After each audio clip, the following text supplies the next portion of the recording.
Assalamualaikum warahmatullahi wabarakatuh.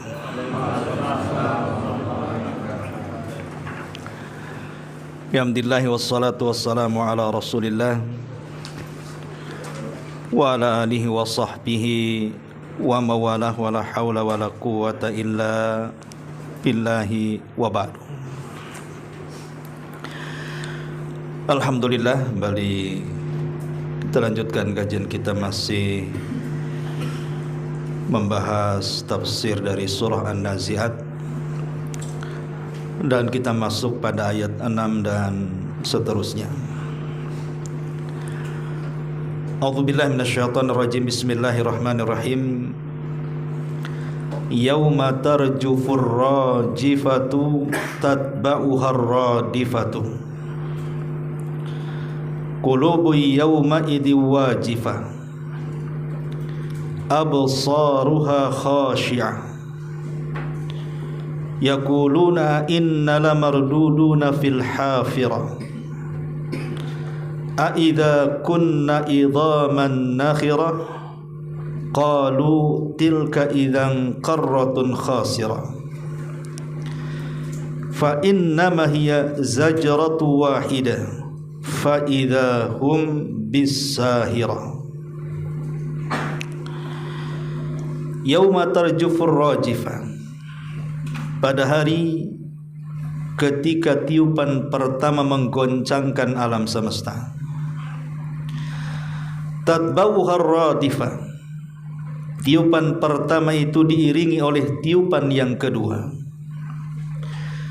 Qulubu yauma idzi wajifah, hati manusia pada waktu itu sangat takut sekali. Absaruha khashi'ah, pandangan mereka tertunduk hina. Yaquluna inna lamarduduna fil hafirah, orang-orang kafir itu berkata, apakah sesungguhnya kami benar-benar akan dikembalikan kepada kehidupan semula? A idza kunna idhaman nakhirah, apakah akan dibangkitkan juga apabila kami telah menjadi tulang belulang yang hancur lumat? Qalu tilka idzan qarratun khasirah, maka orang-orang kafir pun berkata,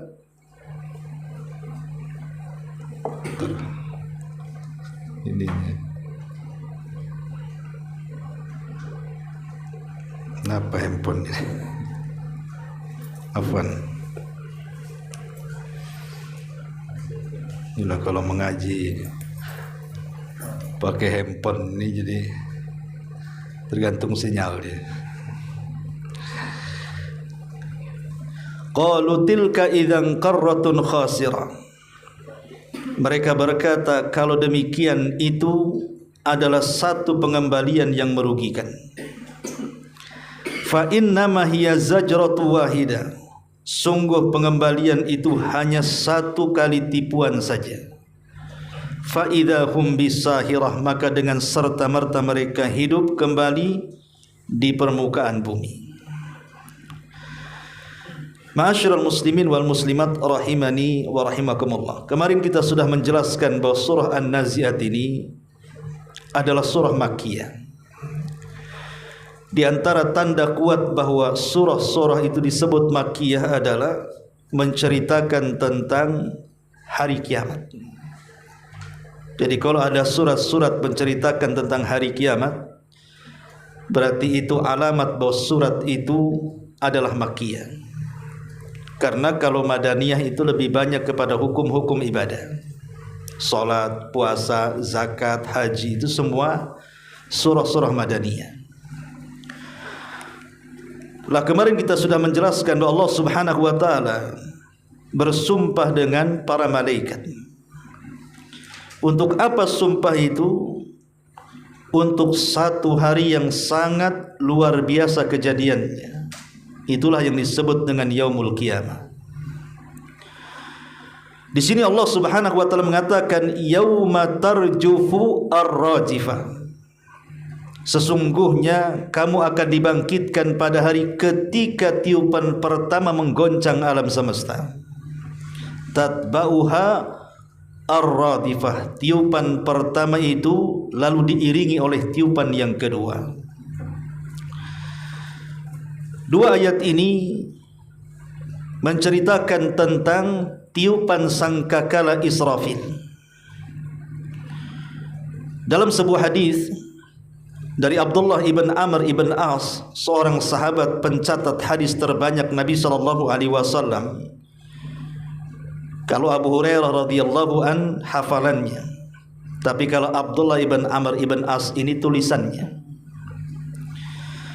Kata Abdullah ibn Amr ibn As radhiyallahu an, dia mengatakan, Ja'a Arabi ila Nabi SAW. Seorang Arab Badui datang menemui Nabi SAW. Faqala massurur ya Rasulullah. Maka orang ini berkata, wahai Rasul, bentuk sangkakala Israfil itu seperti apa? Maka Nabi SAW mengatakan, qarnun yanfukhu fihi. Bentuknya seperti tanduk yang ditiup. Kita tahu bahwa bentuk tanduk itu kan kecil, besar, besar, besar, besar kan begitu ya. Bentuk tanduk kan begitu. Nah, Nabi SAW menyebutkan bahwa bentuk dari sangkakala itu seperti tanduk yang ditiup, dan tidak menjelaskan berapa panjangnya, berapa lebarnya, berapa besarnya. Yang jelas bahwa sangkakala ini sangat besar sekali. Bahkan tiupannya, sekali tiup saja Allah Subhanahu wa taala sampai mengatakan al-qari'atu mal qari'ah. Wa ma adraka mal qari'ah, yauma yakunu an-nasu kal farashil mabthuth. Qari'ah itu adalah suara yang keluar dari moncong sangkakala. Itu disebut qari'ah namanya. Lihat dampak daripada suara yang keluar daripada moncong sangkakala yang ditiup Israfil, di mana Allah Subhanahu wa taala mengatakan, wa ma adraka mal qari'ah yauma yakunun nas. Pada hari itu manusia seperti kapas yang dihambur-hamburkan. Bayangkan, manusia sudah tidak ada lagi harganya. Nyawa melayang begitu saja, dan tidak ada yang selamat kala itu, karena sekali tiupan sangkakala Israfil itu tanda daripada kehancuran alam semesta. Ma'asyiral muslimin yang dimuliakan Allah Subhanahu wa taala, lalu kapan Israfil itu diperintahkan oleh Allah Subhanahu wa taala untuk meniup sangkakala itu? Kita tahu bahwa sebelum diutusnya Nabi SAW, Israfil belum meletakkan moncong sangkakala itu di mulutnya. Tapi setelah Nabi SAW diutus, maka dia sudah mulai meletakkan moncongnya di mulutnya, tinggal ditiup saja. Menunjukkan bahwa diutusnya Nabi SAW mengakhiri seluruh para nabi dan rasul, dan umat yang akan dipimpinnya menjadi umat terakhir bagi umat-umat yang mengikuti nabinya. Kalau rasulnya sudah rasul yang terakhir, berarti umatnya juga umat terakhir. Kalau sudah umat terakhir, berarti tidak akan ada rasul muncul dan tidak akan ada umat lagi muncul. Kalau itu yang terjadi, berarti kita menunggu akhir daripada kehancuran alam semesta. Karena bumi itu diperuntukkan untuk kita manusia. Kalau sudah tidak ada manusia lagi, untuk apa bumi diciptakan? Tinggal menuju kehancurannya saja. Makanya satu hari Nabi SAW tidak bisa makan dengan enak, minum dengan enak, dan tidur dengan nyenyak, dan raut mukanya murung. Sehingga para sahabat bertanya kepada Nabi SAW, kenapa Rasul seperti itu? Tidak biasanya yang selalu murah senyum, riang gembira, dan suka menyenangkan para sahabatnya. Kata Nabi SAW, kaifa un'am wa qad iltaqama sahibus suri surah. Bagaimana mungkin aku akan merasakan lezat hidup, kata Nabi, kalau pemilik trompet itu sudah siap-siap meniupkan sangkakalanya? Bagaimana aku bisa nikmat hidup, kata Rasul? Nikmat makan, nikmat minum, nikmat untuk tidur, bagaimana mungkin aku bisa lakukan? Sementara pemilik trompet sangkakala itu sudah siap meniupkan. Artinya bahwa para ulama mengatakan bahwa trompet itu sudah ada di mulutnya, tinggal menunggu perintah Allah Subhanahu wa taala. Tiup, tiup. Sekali tiup, Allah katakan yauma tarjufur rajifah. Pada hari itu ketika tiupan pertama menggoncangkan alam semesta. Ma'asyiral muslimin yang dimuliakan Allah Subhanahu wa taala. Ketika Nabi sallallahu alaihi wasallam menjelaskan waktu kapan ditiupnya sangkakala, Rasul tidak pernah menyebutkan tanggalnya, bulannya ataupun tahunnya. Tapi Nabi SAW hanya menyebutkan harinya saja. Dalam sebuah hadis Nabi mengatakan, khairu yaumin tala'at fihi syamsu yaumul jum'ati. Dalam sebuah hadis yang diriwayatkan dari Abu Hurairah radhiyallahu anhu, Rasul bersabda, sebaik-baik hari adalah ketika matahari terbit di hari Jumat. Itu sebaik-baik matahari apabila muncul di hari Jumat. Kenapa? Karena kalau di hari Jumat sudah tidak ada matahari, artinya kiamat. Tapi kalau masih ada matahari, berarti bumi ini masih baik-baik saja. Makanya Nabi SAW mengatakan, fihi khuliqa Adam, wa fihi uhbita, wa fihi tiba alaihi, wa fihi mata, wa fihi taqumus sa'ah, wa ma min dabatin illa wa huwa musikhatun yaumal jum'ati min hini tusbih hatta tatlu asy-syamsu syafaqan minas sa'ati illal jin wal insa. Kata Nabi SAW, kenapa hari Jumat adalah hari terbaik ketika terbit matahari? Karena hari Jumat itu, kata Nabi SAW, di hari inilah Adam diciptakan. Di hari ini pula Adam diturunkan dari sorga. Di hari ini pula taubat Adam diterima. Di hari ini pula Adam diwafatkan. Dan di hari ini pula kiamat dibangkitkan.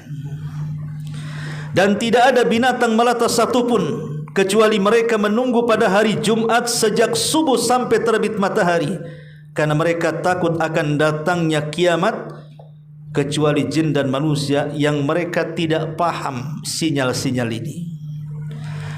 Jadi binatang itu setiap hari Jumat itu mereka ketar-ketir dan khawatir, jangan-jangan besok sudah tidak ada matahari lagi. Sehingga ketika kemudian matahari menyingsing di pagi hari, binatang-binatang ini akan senang. Kenapa? Rupanya besok tidak jadi kiamat. Tapi manusia tidak paham itu. Yang tahu hanya binatang saja. Dari sini kita tahu bahwa Israfil itu meniupkan sangkakala di hari Jumat. Makanya kenapa hari Jumat itu menjadi hari istimewa ulang tahun kaum muslimin di penjuru dunia, dan dibuat hukum-hukum yang tidak ada di hari-hari yang lain selain Jumat. Banyak amalan di hari Jumat kan yang diperintahkan tuh, salat Jumat, memperbanyak salawat, memperbanyak doa di waktu-waktu mustajab, kemudian membaca surah Al-Kahfi menurut pendapat ulama yang mensahihkan riwayatnya, dan begitu seterusnya. Jadi hari Jumat itu hari istimewa yang Allah anugerahkan kepada kita, dan di hari ini pula lah kiamat dibangkitkan.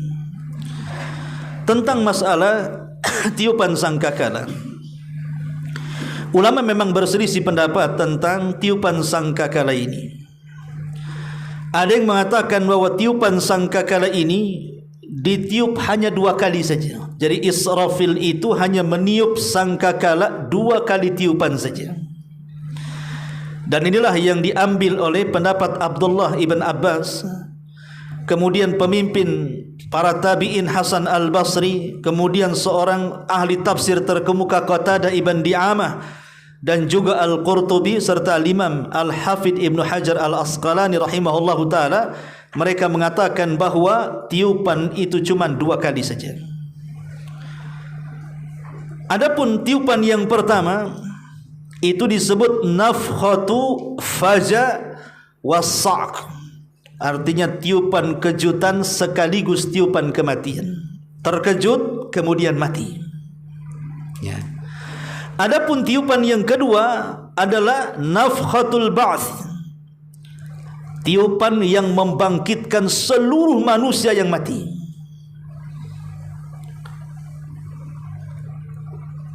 Ibnu Katsir rahimahullahu taala ketika menyebutkan perkataan Abdullah ibn Abbas radhiyallahu anhuma mengatakan, qala Ibnu Abbas, huma nafkhatani al-ula wa tsaniyah. Abdullah ibn Abbas radhiyallahu anhuma mengatakan keduanya adalah 2 tiupan. Tiupan pertama dan tiupan yang kedua. Wa hakadha qala Mujahidun wal Hasan wa Qatadatu wadh-Dhahhak wa ghairu wahid. Kata Imam Ibnu Katsir, itu pula yang dikatakan Imam Mujahid, Hasan Al-Basri, Qatadah dan Imam Dhahhak dan ulama-ulama yang lainnya. Berdasarkan hadis Abu Hurairah radhiyallahu an, ma baina nafkhataini arbaun. Dalam hadis Abu Hurairah radhiyallahu anhu yang dikeluarkan Imam Bukhari, jarak antara 2 tiupan itu adalah 40. Jarak antara 2 tiupan itu adalah 40. Apa maksudnya? Dalam sebuah hadis yang dikeluarkan oleh Imam Bukhari dan Muslim, atau disepakati Bukhari dan Muslim dari hadis Abu Hurairah radhiyallahu anhu, Nabi mengatakan baina nafkhataini arbaun. Jarak antara 2 tiupan sangkakala itu 40. Qalu, para sahabat berkata kepada Abu Hurairah yang meriwayatkan hadis ini, ya Abu Hurairah, arba'una yauman, apakah yang dimaksud Rasul itu 40 hari? Faqala, maka Abu Hurairah mengatakan, fa'abaitu, aku pun enggan menjawabnya. Qalu, maka sahabat yang lain mengatakan, arba'una sanatan, apakah yang dimaksud 40 itu 40 tahun ya Abu Hurairah?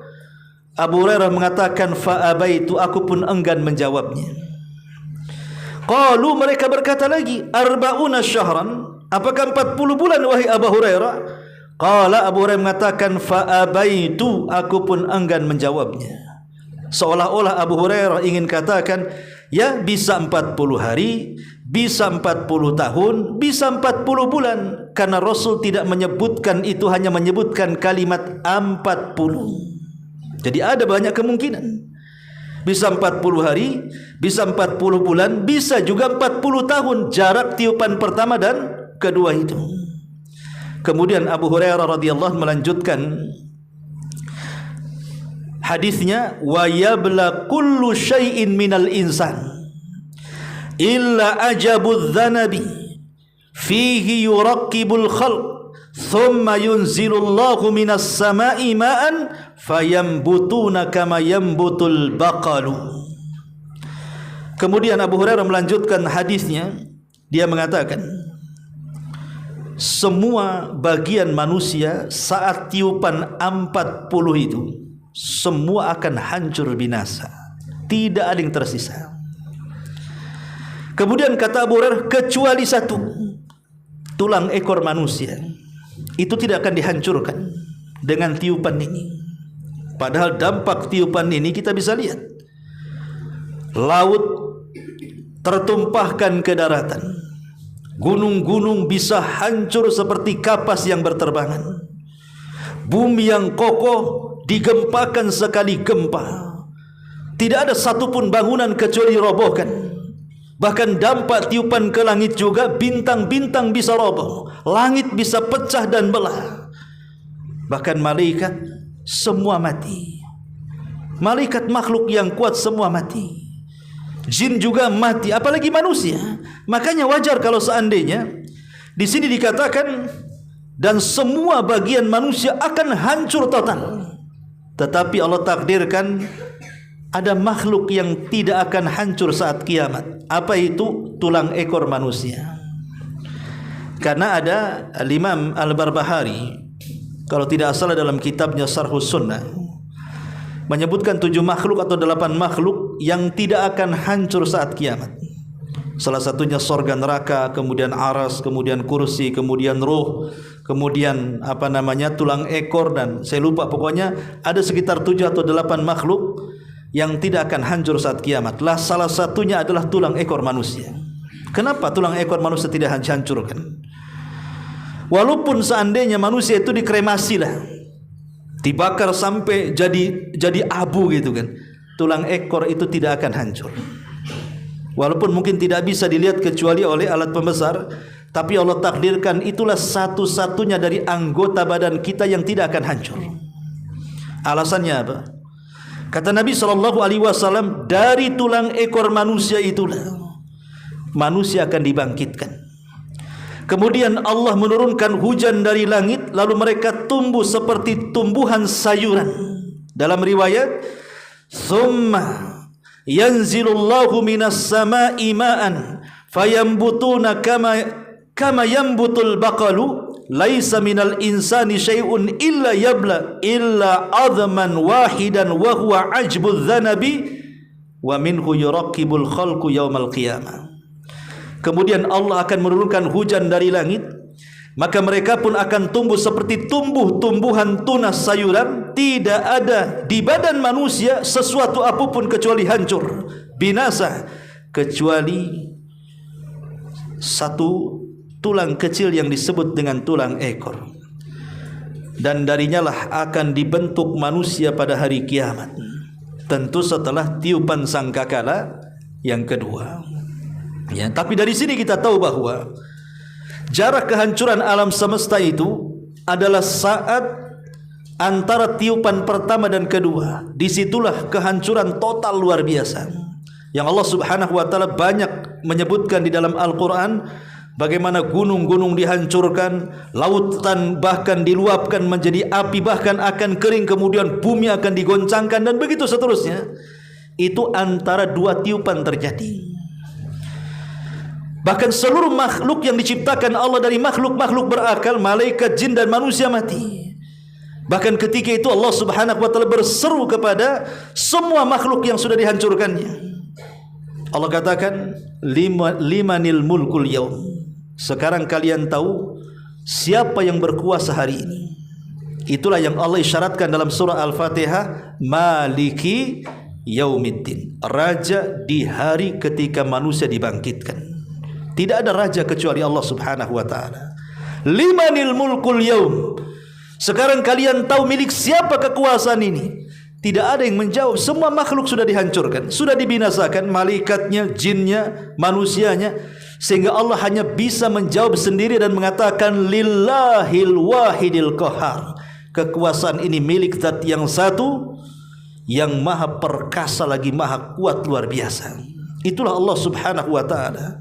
Sampai Allah menyerukan, ainal mutakabbirun, mana orang-orang yang congkak dan sombong itu? Mana Namrud, mana Fir'aun, mana Qarun, mana orang-orang yang mengaku Tuhan itu? Semua dibinasakan Allah Subhanahu wa ta'ala. Maliki yaumiddin. Ma'asyiral muslimin yang dimuliakan Allah Subhanahu wa ta'ala. Nah, dari sini kita tahu bahwa jarak tiupan pertama ke kedua itu berdasarkan hadis Abu Hurairah radhiyallahu an adalah 40. Tanpa menyebut 40 hari, 40 bulan ataupun 40 tahun. Ma'asyiral muslimin yang dimuliakan Allah Subhanahu wa ta'ala. Siapa yang pertama kali mendengar tiupan itu? Ketika Israfil meniupkan sangkakala itu, siapa yang pertama kali mendengar? Disebutkan dalam hadis Abdullah ibn Amr radhiyallahu an, dalam sebuah hadis yang panjang sekali diceritakan, penggalannya adalah thumma yunfakhu fi suri fala yasma'uhu ahadun illa asghalitan wa rafa'alitan.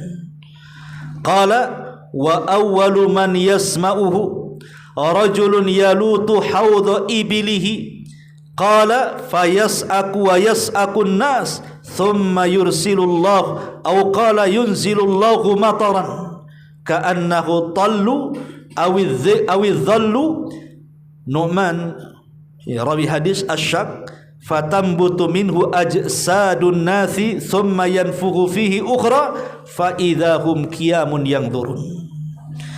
Kemudian ditiupkan sangkakala pertama. Tidak ada seorang pun yang mendengarnya kecuali dia memasang pendengarannya lalu menjulurkan lehernya. Seperti ini. Kan kalau kita dengarkan biasa gini.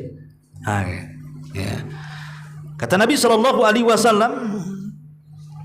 tidak ada seorang pun yang mendengarnya kecuali dia akan memasang pendengarannya dan berusaha menjulurkan lehernya.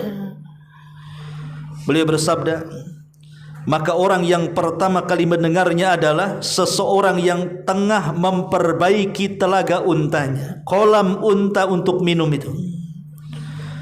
Beliau berkata, dia pun tiba-tiba mati setelah mendengar itu. Dan orang-orang pun mengikuti kematiannya. Kemudian Allah mengirim, atau beliau berkata, menurunkan hujan gerimis atau naungan. Nu'man salah seorang rawi ragu-ragu yang mana satu. Kemudian Allah menumbuhkan atau membangkitkan jasad-jasad manusia. Kemudian ditiuplah sangkakala yang kedua. Maka tiba-tiba mereka berdiri menunggu putusan Allah terhadap mereka masing-masing. Dalam riwayat yang lain, Abu Hurairah radhiyallahu an meriwayatkan dari hadis Nabi sallallahu alaihi wasallam, la taqumanna as-sa'atu wa thawbuhuma bainahuma la yatwiyanihi wa la yatabaya'anihi wa la taqumanna as-sa'atu wa qad halaba likuhatahu la yat'amuhu wa la taqumanna as-sa'atu wa qad rafa'a luqmatahu ila fi wala yat'amuha wala taqumanna sa'ah warrajulu yalitu haudahu la yasqi minhu. Kata Nabi SAW, hari kiamat benar-benar terjadi. Sampai-sampai ada dua orang yang sedang jual beli pakaian, namun belum sampai melipat dan menyelesaikan transaksinya, tiba-tiba mati. Kemudian kata Rasul, kiamat benar-benar terjadi. Sampai-sampai ada seseorang yang sedang memerah susu, namun belum sempat memerahnya, tiba-tiba dia meninggal. Kemudian Rasul mengatakan kiamat benar-benar terjadi sampai-sampai ada seseorang yang sudah mengangkat sesuap makanan ke mulutnya, namun ia tidak sempat memakannya, dia pun binasa. Kemudian Rasul mengatakan, dan sungguh kiamat akan benar-benar terjadi sampai ada seseorang yang sedang berdiri di tepi telaganya, namun dia tidak sempat meminumnya, keburu binasa. Lihat bagaimana pengaruh sangkakala ini. Pengaruh yang dahsyat luar biasa. Sekali dengar dalam kondisi apapun langsung jatuh kemudian mati. Seperti tadi, tidak sempat jual beli, tidak sempat minum, tidak sempat makan, tidak sempat berdiri, semua langsung mati. Itu dampak daripada tiupan sangkakala yang pertama. Ma'asyiral muslimin yang dimuliakan Allah Azza wa Jalla, adapun sangkakala tiupan yang kedua, itu adalah jarak antara tiupan pertama ke kedua yang 40 itu. Disitulah terputusnya azab kubur. Jadi azab kubur terputus. Tidak ada lagi azab kubur. Sehingga ketika kemudian tiupan yang kedua ditiup oleh Israfil, orang-orang kafir kemudian menyangka mereka tidak akan dibangkitkan karena sudah tidak ada lagi azab kubur itu. Dari sini keyakinan ahli sunnah wal jamaah, apakah azab kubur itu munqati atau mustamir, terputus atau terus menerus? Maka pendapat yang rajih wallahu alam bahwa terputus dengan tiupan sangkakala yang pertama. Inilah memutus azab kubur, artinya sudah tidak ada lagi alam barzah. Semua manusia ditidurkan, mukminnya kafirnya. Mereka ditidurkan, menunggu kiamat dibangkitkan. Ketika Israfil meniupkan sangkakala yang kedua, disitulah orang-orang kafir mengatakan, ya wailana man ba'athana min marqadina. Duhai celaka, siapa yang membangkitkan aku dari tidurku? Karena dia sangka setelah tiupan yang pertama mereka tidak akan dibangkitkan lagi.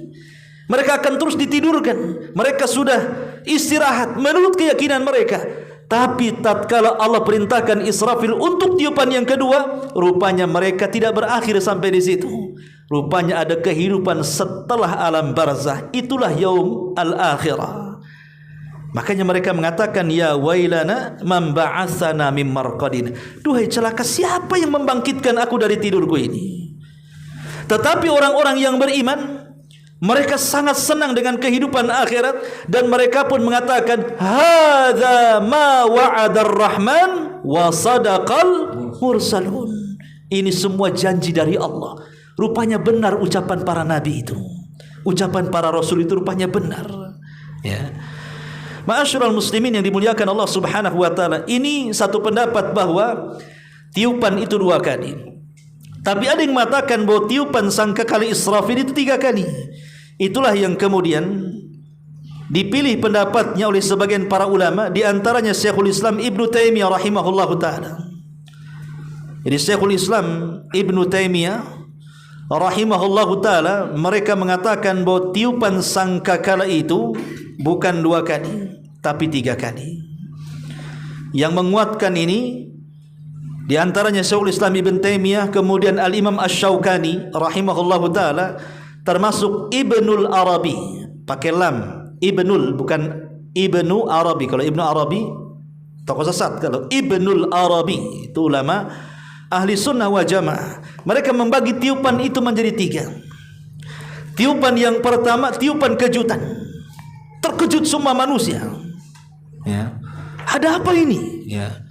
Tiba-tiba kemudian ada suara yang masuk ke telinga dan memecahkan gendang telinga. Mereka pun terkejut luar biasa. Ada apa ini? Semua manusia terbelalak. Kemudian tiupan yang kedua baru kemudian membinasakan semua makhluk. Baru tiupan yang ketiga, itulah tiupan kebangkitan. Itulah yang dikatakan oleh Syekhul Islam Ibn Taimiyah, Asy-Syaukani dan Ibnul Arabi. Tapi wallahu alam, pendapat yang kuat wallahu alam adalah pendapat yang pertama, bahwa tiupan itu cuma 2 kali. Kenapa? Karena Rasul mengatakan hadza huma nafakhatani. Dalam hadis Abu Hurairah adalah 2 tiupan yang jarak antara tiupan pertama dan kedua 40. Tidak menyebutkan 3 tiupan di sini. Jarak 2 tiupan kata Abu Hurairah radhiyallahu anhu. Ya. Ma'asyiral muslimin yang dimuliakan Allah Subhanahu wa taala, di sini kembali ke surat. Allah mengatakan tatba'uhar radhifah.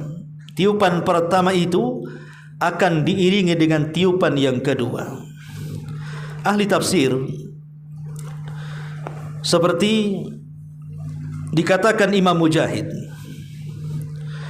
dia mengatakan bahwa Allah Subhanahu wa taala berfirman, yauma tarjufur rajifah, pada hari ketika tiupan pertama menggoncangkan. Imam Mujahid rahimahullah taala mengatakan maksudnya adalah menggoncangkan di sini artinya tazalzalul ardu wal jibalu, di mana bumi dan gunung-gunung digempakan oleh Allah.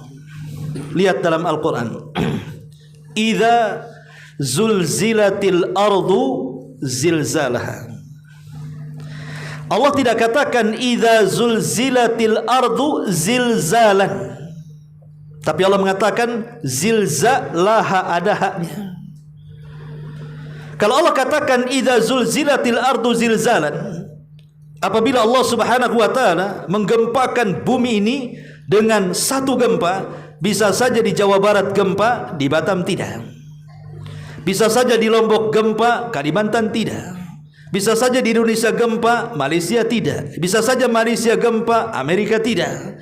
Itu kalau idza zulzilatil ardu zilzalan. Ya. Tapi Allah tidak katakan seperti itu. Allah idhafahkan gempa ini kepada bumi. Zilzalaha, ha ini dhamir kembali kepada bumi. Jadi yang gempa itu buminya. Satu bumi itu gempa. Ketika Allah mengatakan zilzalaha, di mana zilzal gempa itu dinisbatkan kepada bumi, berarti tidak ada tempat kecuali gempa. Berarti bukan hanya di negeri kita yang gempa, negeri sebelah juga gempa. Di negeri sana, nun jauh di sana, di Eropa juga gempa. Mau di benua Afrika juga gempa, mau di benua Eropa juga gempa. Pokoknya satu dunia itu gempa. Itulah makanya Allah ketika menjelaskan tentang zilzal dalam surah Zalzalah itu, zilzalnya dinisbatkan kepada atau diidofakan atau disandarkan kepada ha, dan ha ini kata ganti daripada bumi. Gempa disandarkan kepada bumi, artinya satu bumi gempa. Itulah yang disebut yauma tarjufu rajifah. Akibat apa? Tiupan sangkakala tadi, satu bumi gempa. Ya. Ini kata Al-Imam Mujahid rahimahullahu ta'ala. Kemudian kata beliau, tatba'uha radifah hina tanshaqqus sama. Kemudian diikuti dengan tiupan yang kedua, ketika itu bumi terbelah menjadi langit retak kemudian terbelah. Ma'asyiral muslimin yang dimuliakan Allah Subhanahu wa taala. Al-Imam Tufail ibn Abi Ka'ab dari bapaknya dia mengatakan, Rasul bersabda, ja'atir rajifah tatba'uha radifah ja'al mautu bima fihi. Artinya ketika datang tiupan sangkakala pertama kemudian diikuti sangkakala kedua, maka itulah datangnya kematian dan kehancuran di dalam kematian itu. Artinya antara tiupan pertama dengan kedua itu jarak itulah menghancur-hancurkan alam semesta itu. Tidak ada yang selamat. Bumi, planet, galaksi, langit, bintang, tidak ada yang selamat. Semua dihancur-hancurkan Allah Subhanahu wa taala. Karena Allah mengatakan, qulubu yauma idzi wajifah. Hati manusia pada waktu itu sangat takut sekali. Gimana tidak takut? Ketika kita mendengar ada tsunami saja, kita sudah merinding.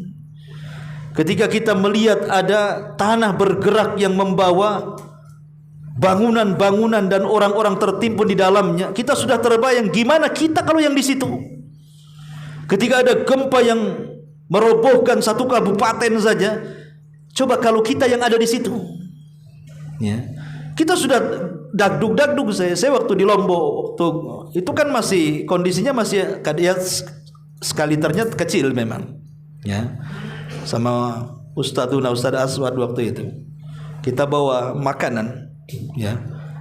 Ketika itu arahnya ke bukit, rupanya bumi itu goncang kemudian membelah, ya. Belah itu bumi itu, retakannya nampak kita, ya. Cuman sopirnya ini sopir Medan ini berani dia.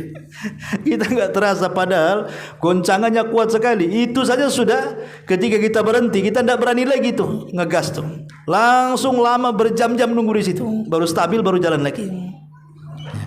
Bahkan di malam hari hotel semua kosong, tidak ada yang berani nginep di hotel. Semua nginep di tenda-tenda. Padahal pemerintah mengumumkan tidak ada gempa lagi. Ya, ada gempa kecil-kecil, tapi kekhawatiran itu luar biasa di situ. Ketakutan orang. Ini belum kiamat ini, baru gempa saja. Kalau kiamat ini bukan hanya gempa saja, gunung meletus, air lautan diluapkan. Lihat kemarin Batam banjir itu laut belum diluapkan tuh, baru dikasih hujan dari pagi sampai sore saja, udah kemana-mana banjir itu. Gimana kalau seminggu gak berhenti hujan itu, terendamlah Batam tuh, tidak perlu ada tsunami lagi tuh. Ya. Ma'asyiral muslimin yang dimuliakan Allah Subhanahu wa taala, disinilah perasaan takut muncul. Absaruha khasyiyah, disitulah pandangan-pandangan akan tertunduk hina. Orang-orang ketika melihat itu baru sadar dia banyak dosanya. Orang biasanya ketika ada musibah kan baru sadar tuh banyak dosa tuh. Makanya lihat, jangankan lagi musibah-musibah besar, orang yang sakit ngeringkuk di rumah sakit saja zikirnya kencang tuh. Nanti kalau sembuh hilang zikirnya. Kadang-kadang bayangannya nanti kalau sembuh saya salat, saya tobat, sudah sembuh, dah salat, dah tobat. Begitu manusia itu, ya. Tapi kita lihat kondisi orang-orang yang terkena musibah itu, semua ingin tobat. Bagaimana kalau kiamat kan gitu? Makanya wajarlah mengatakan absaruha khasyiyah. Pandangan pada waktu itu tertunduk dengan hina sekali. Baru kemudian mereka menyadari, yaquluna inna lamarduduna fil hafirah aidza kunna idzaman nakhirah qalu tilka idzan qarratun khasirah fa idza hiya jazratu wahidah fa idza hum bisahirah. Orang-orang kafir berkata, apakah sungguh kami benar-benar akan dikembalikan kehidupan semula? Antum kalau dalam kondisi kena musibah, gempa, kecelakaan, pastilah mati kan begitu. Ya. Matilah sudah. Pasti kita akan merasakan, antum yang pernah kecelakaan atau mungkin hidup di daerah yang ada gempa, itu otaknya sudah mati saja tuh. Enggak ada harapan hidup lagi. Makanya kenapa orang-orang kafir disitulah mereka baru merasakan mereka akan mati dan akan dikembalikan kepada kehidupan semula. Dahulu di zaman Nabi SAW ada orang kafir namanya Ubay ibn Khalaf, musuh Nabi yang paling benci kepada Nabi. Ubay ibn Khalaf ini, dia adalah saudara daripada Umayyah bin Khalaf, tuannya Bilal itu, yang menyiksa Bilal itu. Saudaranya namanya Ubay ibn Khalaf. Ubay ibn Khalaf ini ketika Nabi sedang berceramah tentang kehidupan setelah kematian, bahwa akan dibangkitkan setelah orang-orang meninggal, dia tidak yakin. Kemudian dia pun menggali satu kuburan, kemudian diambil tulang-tulangnya tuh. Kemudian datang kepada Nabi SAW. Kemudian mengatakan, ya Muhammad, atarallah yuhyi hadha ba'da ma qad rama. Hai Muhammad, lihat tulang-tulang ini katanya. Apakah Tuhanmu Allah mengira bisa menghidupkan setelah seperti ini? Sudah jadi tulang belulang hancur seperti ini. Faqala, maka Rasul tegas mengatakan, nam, ya, Allah akan menghidupkannya kembali. Bahkan wa yab'atsuka wa yudkhilukan nar. Bahkan kalau seandainya kau mati seperti ini, Allah akan bangkitkan engkau, bahkan Allah akan masukkan kau ke neraka. Dari sini Allah Subhanahu wa taala turunkan ayat surah Yasin 78, wa dharaba lana mathalan wa nasiya khalqa qala man yuhyil idhama wa hiya ramim. Dan ia membuat perumpamaan bagi kamu, dan dia membuat perumpamaan bagi kami, dan dia lupa, maksudnya si Ubay ini lupa kepada kejadiannya. Bukankah dulu dia tidak ada, kemudian menjadi ada, diletakkan di janin, kemudian lahir ke dunia, kemudian dia akan kembali kepada Allah. Seolah-olah ingin katakan sesuatu yang sudah ada dikembalikan itu lebih mudah daripada penciptaan pertama. Makanya Allah di sini mengatakan, dan ia membuat perumpamaan bagi kami, dan dia lupa kepada kejadiannya. Ia berkata, siapakah yang dapat menghidupkan tulang belulang yang telah hancur lebur itu? Dia tidak yakin dengan kalimat itu. Tetapi nanti orang kafir itu, mereka akan merasa yakin ketika nampak kiamat, ketika sudah merasakan gempa, gunung di mana-mana meletus, manusia sudah mulai pada mati. Baru mereka mengatakan, apakah sungguh kami benar-benar dikembalikan kepada kehidupan semula? Apakah akan dibangkitkan juga apabila kami telah menjadi tulang yang hancur lumat? Mereka berkata, kalau demikian adalah sesuatu pengembalian yang rugi. Baru mereka sadar bahwa ada kehidupan setelah kematian. Sebenarnya kita lihat tidak semua orang kafir itu juga mengingkari. Kita lihat coba sekarang orang-orang Nasrani itu, kalau sebagian mereka meninggal, mereka ada namanya salon kematian kan? Tahu antum salon kematian? Ada orang yang meninggal kan ada salonnya itu, mereka itu didandani begitu rapi kan, nanti dikasih jas yang paling mahal, pakaian yang paling mahal, yang bersih, yang harum, dimasukkan ke dalam peti, baru kemudian ditutup, baru dipendam. Kalau mereka tidak yakin tidak ada kehidupan setelah kematian, ngapain didandani? Ya kan? Ngapain didandani? Berarti mereka yakin ada kehidupan setelah kematian. Artinya orang Nasrani saja yakin, tapi ada sebagian orang-orang yang mereka tidak yakin ada kehidupan setelah kematian. Ma'asyiral muslimin yang dimuliakan Allah Azza wa Jalla, Makanya Allah mengatakan, mereka berkata, kalau demikian ini adalah satu pengembalian yang merugikan. Sesungguhnya pengembalian itu hanya satu kali tiupan saja. Maka dengan serta mereka hidup kembali ke permukaan. Artinya setelah tiupan yang kedua, mereka dibangkitkan oleh Allah Subhanahu wa taala. Itu disebut yaumul ba'tsi. Wallahu alam, sampai di sini saja. Sampai surah An-Nazi'at ayat 14. Insyaallah kita lanjutkan ayat selanjutnya minggu depan. Taib, sebelum saya tutup, kalau ada yang bertanya silakan. Iya. Dalam tadi di pertama semua itu manusia dan malaikatnya. Israfil sendiri gimana? Ya, alhamdulillah. Sebenarnya terjadi silang pendapat di antara para ulama ketika Allah Subhanahu wa taala berfirman dalam surah An-Nahl 87, wa yauma yunfakhu fis suri fafazi'a man fis samawati wa man fil ardi illa man sya Allah. Dan hari ketika trompet atau sangkakala itu ditiup, maka makhluk yang ada di langit dan di bumi terkejut. Maksudnya terkejut di sini, terkejut kemudian mengalami kematian. Illa, kecuali man sya Allah, kecuali orang yang Allah kecualikan, tidak akan terkejut dan tidak akan mengalami kematian. Dari sini terjadi silang pendapat, apakah para malaikat mati saat kiamat? Ada ulama, kalau enggak salah Imam Ibnu Hazm kalau enggak salah, mengatakan bahwa ayat man sya'a, kecuali orang yang Allah kehendaki tidak mati, mereka adalah para malaikat. Jadi yang mati itu jin dan manusia saja. Tapi jumhur ulama mengatakan, mayoritas para ulama mengatakan, semua makhluk yang berakal mati. Mau manusia, mau jin, para malaikat juga mati. Semua makhluk yang berakal mati. Ada hadis yang lemah, yang masyhur, biasanya dicatat dalam buku-buku akidah hadis, tapi hadis ini dilemahkan para ulama. Jadi ketika Allah Subhanahu wa taala memerintahkan Israfil untuk meniupkan sangkakala, maka Allah Subhanahu wa taala merintahkan malakul maut untuk mencabut seluruh nyawa, apakah manusia, apakah jin, apakah malaikat. Setelah semua makhluk yang berakal mati, maka malaikat maut dipanggil oleh Allah Subhanahu wa taala dan mengatakan, man baki, siapa yang tersisa?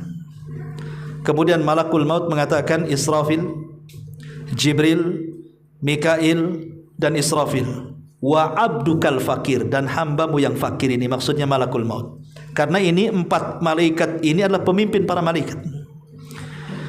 Jibril, Mikail, Israfil dan juga malakul maut ini pemimpin para malaikat. Inilah yang belum wafat, kata malakul maut. Maka Allah Subhanahu wa taala mengatakan kepada malakul maut, kalau begitu kamu cabut nyawa 3 malaikat itu. Maksudnya Jibril, Mikail dan Israfil. Maka malaikat maut mencabut nyawa 3-tiganya. Kemudian dia menghadap kepada Allah dan Allah mengatakan, wa man baki, kalau begitu siapa yang tersisa? Kata malaikat maut, semua sudah binasa illa abdukal fakir, kecuali hambamu yang fakir itu. Maka Allah mengatakan, idzan mut anta, kalau begitu matilah kamu. Maka dia pun mati. Ya, jadi dari sini kita tahu memang riwayat ini lemah ya. Tapi memang pendapat ulama yang mengatakan seluruh malaikat mati, tidak ada yang tersisa, walaupun tidak ada hadis ini. Ya, karena itu pendapat mayoritas para ulama, wallahu a'lam. Kullu man 'alaiha fan, semua manusia, semua makhluk akan binasa kecuali dzil jalali wal ikram, kecuali wajah Allah yang memiliki kemuliaan dan keagungan. Wallahu a'lam. Taib, sampai di sini mudah-mudahan ada manfaatnya. Subhanakallahumma bihamdika asyhadu an la ilaha illa anta astaghfiruka wa atubu ilaik. Allah